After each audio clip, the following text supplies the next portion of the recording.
Hey everyone, getting a disk write error while trying to install a game on Steam? Don't worry, I've got you covered.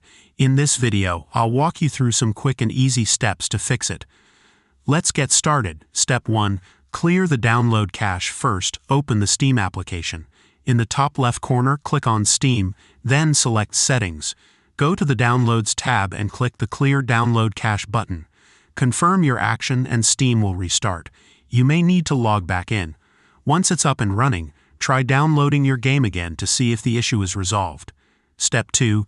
Check firewall settings if the issue persists. Let's check your firewall.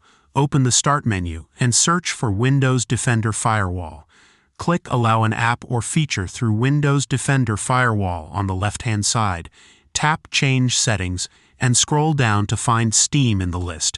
Ensure both private and public boxes are checked. If Steam isn't listed, click Allow another app. Select Browse and navigate to C. Open Program Files x86. Open Steam. Find the steam.x file, add it, and make sure both checkboxes are ticked. Hit OK to save changes and restart Steam. Step 3. Adjust compatibility settings next. Locate the Steam shortcut on your desktop, right-click on it and select Properties.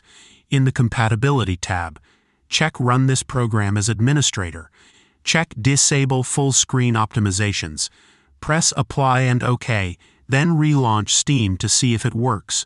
Step 4. Repair the library folder if the error persists. Head back to Steam. Click Steam in the top left, then go to Settings. In the Storage section, find your library folder, click the three dots, and select Repair Library Folder. This will fix any underlying issues with Steam's storage. Step 5. Fix file permissions. Finally, let's ensure there's no permission conflict. Open File Explorer. Navigate to see Open Program Files x86. Open Steam and right-click on the Steam folder. Select Properties and uncheck the Read-Only box. Hit Apply and OK. Now go to the Security tab. Ensure your user account has full control. If you see any ticks in the Deny section, go to Advanced to edit permissions. Save your changes and try opening Steam again. And that's it. These steps should help resolve the disk write error on Steam. If this video helped, don't forget to like and subscribe for more troubleshooting tips. Thanks for watching, and I'll see you in the next one.